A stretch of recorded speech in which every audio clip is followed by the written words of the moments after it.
नमस्कार विद्यार्थी मित्रांनो, मी नंदिनी मुथा श्री तिलोक जैन विद्यालयामधून आपल्या ई कंटेंटच्या 7वीच्या विद्यार्थ्यांचं मनापासून स्वागत करते। विद्यार्थी मित्रांनो, पाठीमागच्या व्हिडिओमध्ये आपण विज्ञानातील 16वे प्रकरण नॅचरल रिसोर्सेस या सुरुवात केली आणि त्यामधील काही भाग अभ्यासला। आता आपण या प्रकरणाच्या शेवटच्या टप्प्यामध्ये आलेलो आहोत। यामध्ये आपण पाहणार आहोत फॉरेस्ट रिसोर्सेस आणि ओशन रिसोर्सेस। तर फॉरेस्ट रिसोर्सेस म्हणजे काय, तर वनसंपत्ती आणि ओशन रिसोर्सेस म्हणजे सागरी संपत्ती। तर कोणकोणत्या प्रकारचे घटक, कोणकोणते प्रकारचे पदार्थ आपल्याला या सागरामधून किंवा जंगलामधून मिळतात हे आपण थोडक्यामध्ये या प्रकरणामध्ये अभ्यासणार आहोत। तर पहा, फॉरेस्ट रिसोर्सेस यामध्ये फॉरेस्ट म्हणजे काय याची डेफिनेशन आपल्याला अगोदर इथे दिलेली आहे।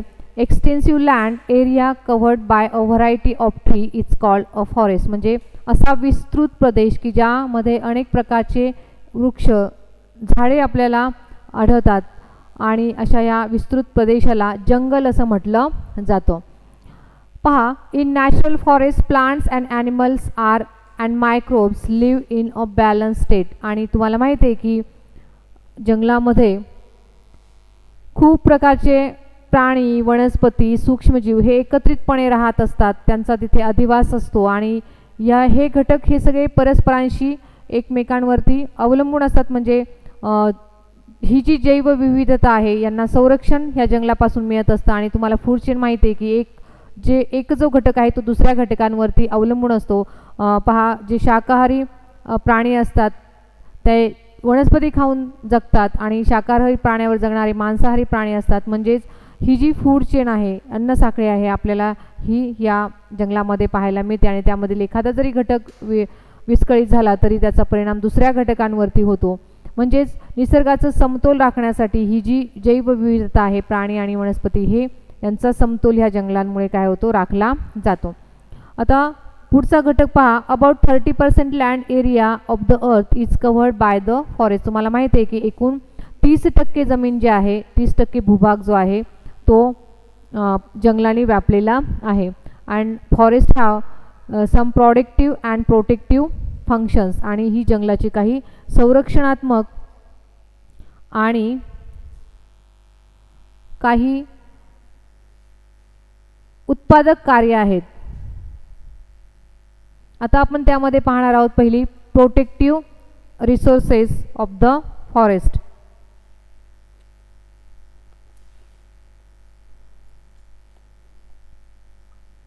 कोणकोणती संरक्षणात्मक कार्य जंगलाचे आहेत ते आपण आता इथे पाहत आहोत। पहा, to reduce the velocity of water flowing over the land.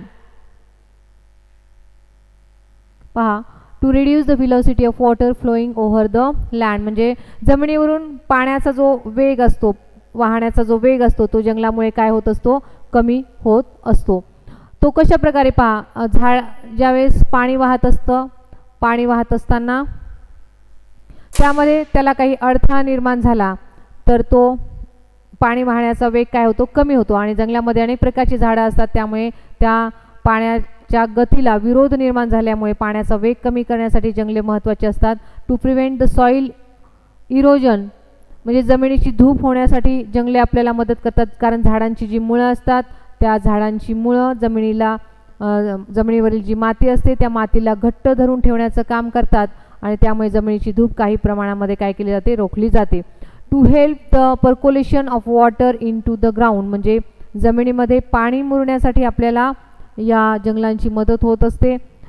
कारण पाणी जर जमिनीमध्ये मुरलं गेलं तर जमिनीखाली असलेली जी काही भूजल पातळी आहे ती काय होत असते, वाढत असते। त्याच्यानंतर टू कंट्रोल द फ्लड म्हणजे पुरांवर नियंत्रण मिळविण्यासाठी जंगले आपल्याला उपयुक्त असतात। To reduce the rate of evaporation म्हणजे बाष्पीभवनाचा दर कमी होण्यासाठी जंगले आपल्याला मदत करतात। To protect the wild life म्हणजे जे जंगली प्राणी आहेत त्यांचा निवारा फार महत्त्वाचा असतो आणि हा निवारा त्यांना ह्या जंगलामुळे मिळत असतो, कारण जंगली प्राण्यांचं जे जीवन असतं ते सुरक्षित राहण्यासाठी जंगले फार महत्त्वाची कार्य करत असतात। To maintain the balance of atmospheric gases आणि तुम्हाला माहिती आहे की वनस्पती ज्या असतात त्या वनस्पती हवेमधला कार्बन डायऑक्साईड घेतात आणि ऑक्सिजन बाहेर टाकत असतात, त्यामुळे हवेमधील कार्बन डायऑक्साईडचं प्रमाण कमी होऊन हवेमध्ये ऑक्सिजनचं प्रमाण बॅलन्स ठेवण्याचं काम ह्या वनस्पती करत असतात. And to improve the maintain the quality of the environment, म्हणजे पर्यावरणाचं संतुलन राखण्यासाठी आपल्याला जंगले महत्त्वाची कार्य करत असतात. यानंतर आपण पाहूया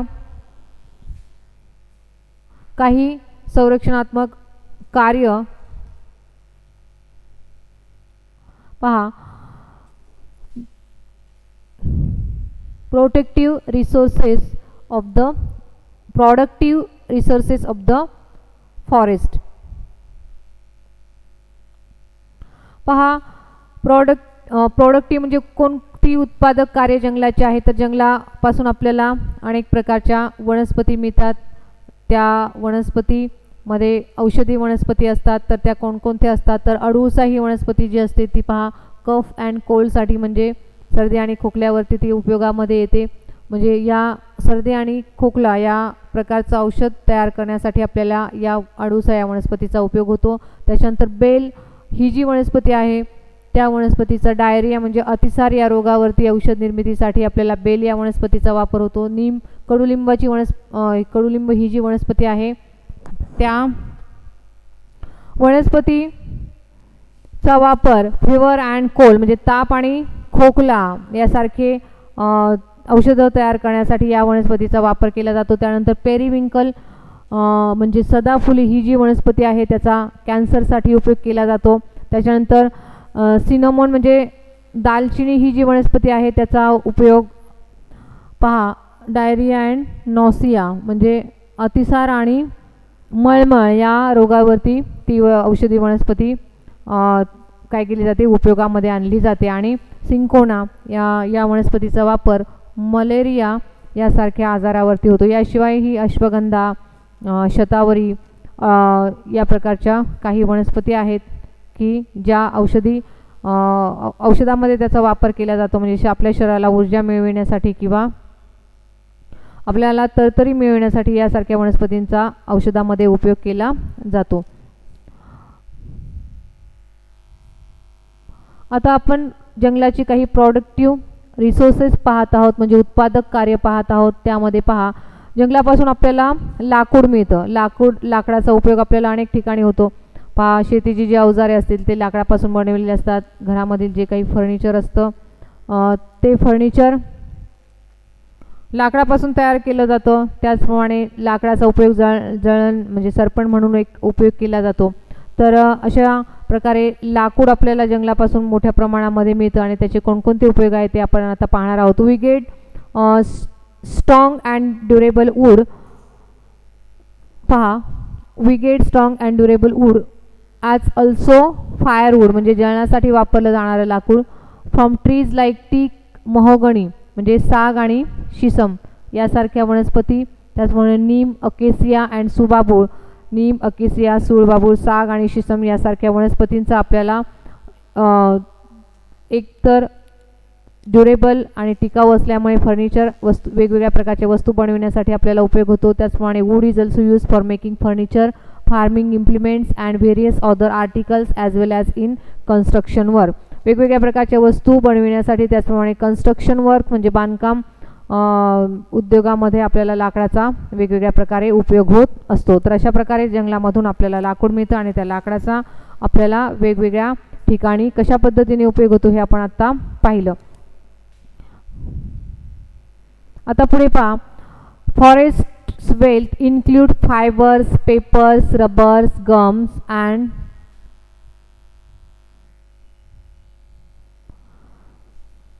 पहा जंगलापासून आपल्याला अजून काय काय मिळतं तर वेगवेगळ्या प्रकारचे जे फायबर्स असतात म्हणजे धागे असतात ते. त्याच्यानंतर पेपर म्हणजे तुम्हाला माहिती आहे की बांबू पासून कागदाची निर्मिती होते. म्हणजे बांबू ही जी वनस्पती आहे ती आपल्याला जंगलामध्ये आढळते. त्याचप्रमाणे रबराची जी झाडं असतात की ज्यापासून चीक निघतो आणि त्यापासून रबर तयार केलं जातं आणि रबरापासून वेगवेगळ्या प्रकारच्या साधारणतः 50,000 पेक्षा जास्त वस्तू रबरपासून बनविल्या जातात. त्यानंतर डिंक म्हणजे गम असे हे जे काही पदार्थ आहेत ते आपल्याला जंगलापासून मिळतात. त्याचप्रमाणे काही सुगंधी पदार्थ असतात, ॲरोमॅटिक सबस्टन्स असं म्हणतात. we get different fragrance essential oils from that, for example lemongrass, vanilla, kevda, vetiver, that means khas, and eucalyptus पहा, nilgiri are also used for making soap, cosmetics and essence sticks. म्हणजे काही वनस्पती ज्या असतात त्या सुगंधी असतात, त्या सुगंधी वनस्पती पासून एक अर्क काढला जातो आणि तो अर्क वेगवेगळे प्रकारचे तेल बनविण्यासाठी आणि मग त्या तेलाचा उपयोग साबण बनविण्यासाठी किंवा कॉस्मेटिक्स बनविण्यासाठी किंवा सुगंधी ज्या अगरबत्ती असतात इसेन्स स्टिक बनविण्यासाठी केला जातो. मग त्याच्यामध्ये ह्या कोणकोणत्या वनस्पती सुगंधी वनस्पती आहेत तर त्या आहेत व्हॅनिला, केवडा, त्याच्यानंतर खस, त्याच्यानंतर सँडलवूड आणि इक्लॅप्टस, ह्या काय आहेत सुगंधी वनस्पती आहे आणि या सुगंधी वनस्पतीपासून वेगवेगळ्या ठिकाणी त्याचा वापर केला जातो. त्याचप्रमाणे आपल्याला जंगलापासून अजून काही वस्तू मिळतात त्या आहेत व्हेरियस फ्रूट्स म्हणजे वेगवेगळ्या प्रकारची फळं, त्याच्यानंतर बल्ब्स अँड रूट्स म्हणजे कंदमुळं आपल्याला मिळतात, त्याच्यानंतर हनी म्हणजे मध, सिलिंग वॅक्स म्हणजे लाख, त्याच्यानंतर कॅथी म्हणजे कात आणि डाईज म्हणजे वेगवेगळ्या प्रकारची रंगद्रव्य आपल्याला बनविता येतात जंगलापासून मिळणाऱ्या वनस्पतीपासून. And these are the some substance which great from forest. अशा प्रकारे जंगले आपल्याला अनेक प्रकारे महत्त्वाचे असतात. तर अशा या जंगलाचं जतन करणं, संवर्धन करणं हे आपलं महत्त्वाचं कार्य आहे. तर ते कशा पद्धतीने आपण केलं पाहिजे, कोणकोणत्या बाबी आपण पाळल्या पाहिजे जेणेकरून जंगलाचं संरक्षण होईल हे आपण आता इथे पाहणार आहोत. पहा, conservation of forest. Trees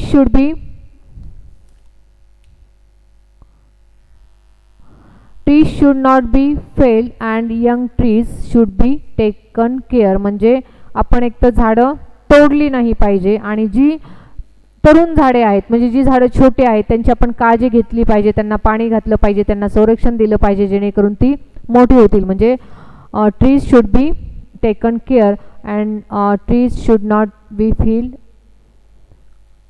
म्हणजे ती झाडं तोडली गेली नाही पाहिजे आणि छोट्या झाडांची काळजी घेतली गेली पाहिजे.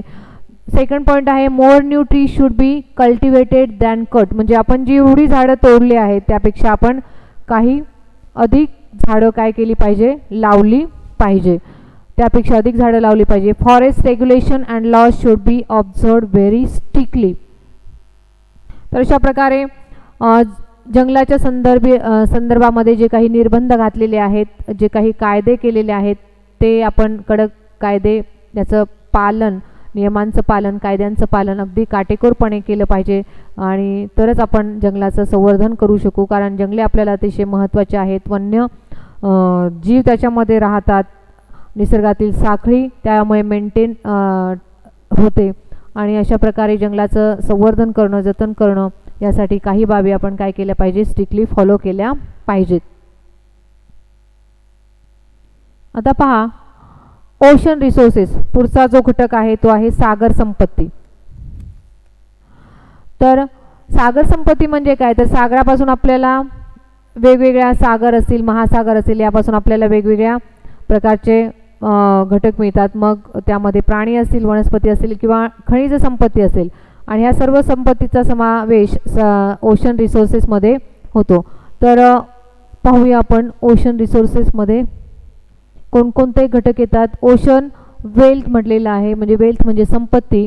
पहा, nearly 70% of the earth surface is occupied by water. We know that की पृथ्वीवरील 70% हा जो भाग आहे तो पाण्याने व्यापलेला आहे. म्हणजे जमिनीपेक्षा पाण्याने व्यापलेला जो भाग आहे तो मोठा आहे आणि त्यामध्ये सागर आणि महासागरांचा समावेश होतो. पृथ्वीवरती एकूण 5 महासागर आहेत, त्यामध्ये आर्टिक महासागर, अंटार्क्टिक महासागर, अटलांटिक महासागर, पॅसिफिक महासागर आणि हिंदी महासागर ह्या महासागरांचा समावेश होतो. आणि मग ही जी सागर आहेत त्यापासून आपल्याला अनेक फायदे होतात. तर ते कोणकोणते होतात, त्यामध्ये कोणकोणते घटक असतात हे आपण आता इथे पाहणार आहोत. पहा, the tides, waves and the ocean currents can be use to produce large amount of energy. म्हणजे ज्या भरतीच्या वेळेस ज्या लाटांची निर्मिती होते, पहा भरतीच्या वेळेस खूप मोठ्या मोठ्या उंच प्रमाणामध्ये लाटा निर्माण होतात आणि जो सागर म्हणजे ओशन करंट असतो म्हणजे सागरी प्रवाह असतो, यापासून आपल्याला काय करता येते, वेगवेगळ्या प्रकारचे म्हणजे वेगळी एक प्रकारची ऊर्जा आपल्याला निर्माण करू शकतो आपण. And various living and non living means minerals resources are in and at the bottom of the seas. म्हणजे वेगवेगळ्या प्रकारचे जैविक आणि अजैविक घटक हे आपल्याला सागरामध्ये पाहायला मिळतात. मग ते सागरामध्ये असलेले अजैविक घटक कोणकोणते येणार, तर त्यामध्ये सागरामध्ये जे पाणी असतं त्या पाण्यामध्ये वेगवेगळ्या प्रकारचे क्षार विरघळलेले असतात, त्यामध्ये अनेक प्रकारची खनिजं असतात. आणि सागराच्या तळाशी सुद्धा आपल्याला अनेक खनिजांचे साठे मिळतात. त्याप्रमाणे सागराच्या खाली म्हणजे सागराच्या तळाशी सुद्धा आपल्याला अनेक प्रकारचे खनिज तेलांचे साठे, नैसर्गिक वायूंचे साठे आढळतात. तर अशा प्रकारे सागरामध्ये, सागराच्या पाण्यामध्ये आणि सागर तळाशी आणि सागराच्या खाली सुद्धा आपल्याला वेगवेगळ्या प्रकारचे घटक उपलब्ध होतात. All these resources are called the ocean wealth. आता ह्या सगळ्या संपत्तीचा जो समावेश होतो त्याला सागरी संपत्ती असं म्हटलं जातं. हे सगळ्या घटकांचा समावेश होतो त्याला सागरी संपत्ती असं म्हटलं जातं. आता पहा ओशन रिसोर्सेस, यामध्ये पहा minerals and bio resources of ocean. काही खनिज आणि काही जैविक घटक जे आहेत ते आपल्याला या सागरामधून मिळतात. तर ते कोणकोणते आहेत हे आपण आता इथे पाहत आहोत. पहा की शास्त्रज्ञाचं असं मत आहे की सागराचं जे पाणी असतं त्याच्यामध्ये खूप प्रकारचं, म्हणजे त्यांनी असं म्हटलेले पहा, millions of tons of minerals are dissolved in ocean water. म्हणजे खूप लाखो टन खनिजे ह्या सागराच्या पाण्यामध्ये मिसळलेली असतात. And scientist efforts are made by scientist to explore and extract them. आणि शास्त्रज्ञाकडून ते घटक वेगळे करण्याचा आणि त्याचं संशोधन करण्याचं, एक्सप्लोर करण्याचं काम हे शास्त्रज्ञ करीत असतात. Mineral soil and gas reserves are exploited from the bottom of oceans. Mineral soils and gas reserves म्हणजे खनिज तेल आणि नैसर्गिक वायू यांचे जे साठे असतात ते तळाशी असतात, भूगर्भामध्ये असतात, सागराच्या तळाशी भूगर्भामध्ये असतात. आणि हे साठे काय केले जातात, एक्सप्लॉयटेड म्हणजे त्याचं उत्खनन करून ते काढले जातात. Similarly bio resources like fish are harvested from the ocean. आणि हे जे बायो रिसोर्सेस आहेत म्हणजे जी काही जैवसंपत्ती म्हणजे प्राणी जे आहेत सागरी तळामध्ये, सागरामध्ये असलेले जे काही प्राणी आहेत त्यांचा आपल्याला एक अन्न म्हणून उपयोग होतो. आणि त्यापासून आपल्याला हे वेगवेगळ्या प्रकारचे मासे मिळविले जातात. तर ते मासे कोणकोणते आहेत त्याच्याशी रिलेटेड व्यवसाय देखील केले जातात. पहा ते आपण पुढे सागरी व्यवसाय यामध्ये पाहणारच आहोत. आता इथे सागर सम्राट असं म्हटलेलं आहे. तर पहा सागर सम्राट ही जी तेलविहीर आहे in India, oil and natural gas well in the sea was first explored in 1974. 1974 साली भारतामधील ही सागर सम्राट नावाची जी तेलविहीर आहे ही याचा शोध लागला. At the oil field call Bombay high. ही जी ऑइल कंपनी आहे ती बॉम्बे हाय या ठिकाणी आहे. आणि नॅचरल गॅस कमिशन हिचा जो शोध आहे, जे संशोधन आहे ते ONGC मार्फत केलेले आहे. म्हणजे oil and natural gas corporation यामार्फत ही कंपनी शोधून काढण्यात आलेली आहे. The oil and gas is carried by pipelines in at Uran near Mumbai. आणि या तेलविहिरीमधून निघणारा जो काही नॅचरल गॅस असेल किंवा खनिज तेल असेल ते हे पाईपलाईनद्वारे उरण येथे काय केलं जातं, वाहून नेलं जातं. अशा प्रकारे सागर सम्राट ही भारतातील एक ऑइल कंपनी आहे की जी ONGC या कंपनीने काय केलेली आहे, त्याचा शोध घेतलेला आहे. भारतामध्ये एकूण 7 तेलविहिरी आहेत, त्यापैकी ही एक कंपनी ही एक तेलविहीर आहे. आता आपण पाहणार आहोत काही मरीन ऑक्युपेशन. आता सागराशी संबंधित काही व्यवसाय केले जातात. तर ते कोणकोणते व्यवसाय केले जातात हे आपण आता इथे पाहणार आहोत. पहिलं म्हटलेले फिशिंग मेन ऑक्युपेशन म्हणजे मासेमारी हा जो व्यवसाय आहे तो सागराशी म्हणजे सागराशी रिलेटेड आहे, म्हणजे ओशनशी रिलेटेड आहे, समुद्राशी रिलेटेड आहे.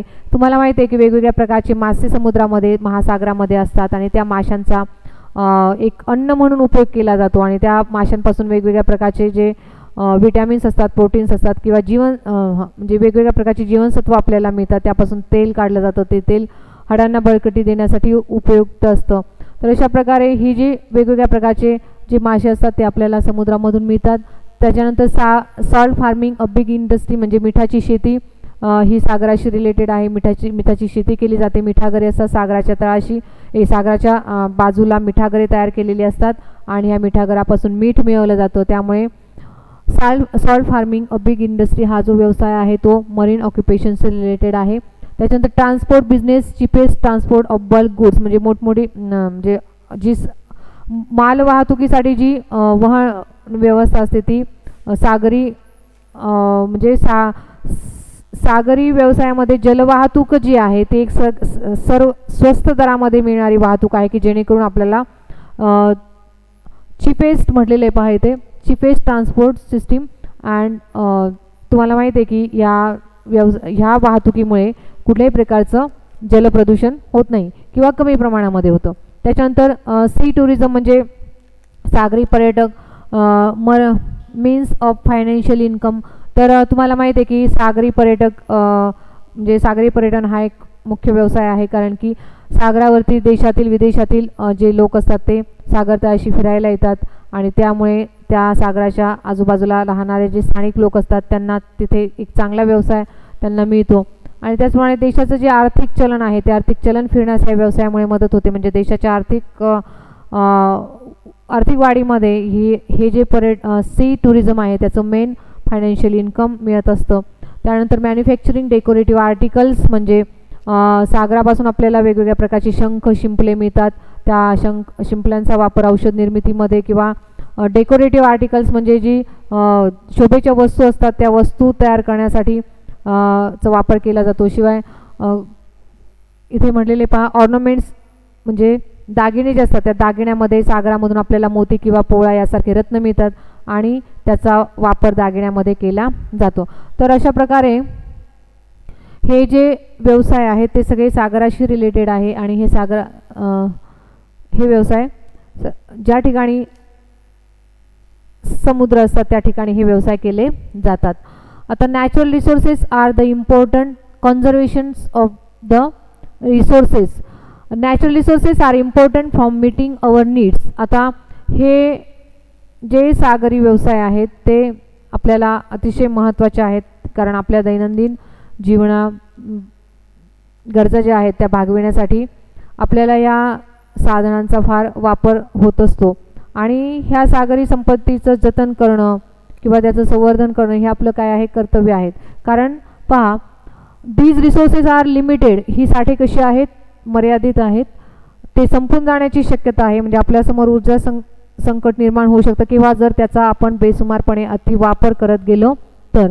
Living resources like fish are renewable म्हणजे जे रिन्युएबल रिसोर्सेस आहेत मग त्याच्यामध्ये प्लांट्स येणार ॲनिमल्स येणार की जे आपल्याला पुन्हा पुन्हा नव्याने निर्माण होऊ शकतात किंवा ते आपल्याला पुन्हा पुन्हा मिळतात म्हणून ते रिन्युएबल आहेत असे. आणि जे नॉन रिन्युएबल रिसोर्सेस आहेत त्याच्यामध्ये मिनरल सॉईल हे जे नॅचरल गॅस भूगर्भामध्ये आपल्याला जे काही खनिज तेलाचे साठे मिळतात किंवा जे नैसर्गिक वायू मिळतो हे ह्यांचे जे साठे आहेत ते कसे आहेत लिमिटेड आहे मर्यादित आहेत आणि ते नॉन रिन्युएबल आहेत म्हणजे ते अपारंपरिक आहे आणि ते पुन्हा पुन्हा नव्याने निर्माण होऊ शकत नाही. होऊ शकतात पण त्यांच्यासाठी लागणारा जो कालावधी असतो तो दीर्घकाळाचा असतो.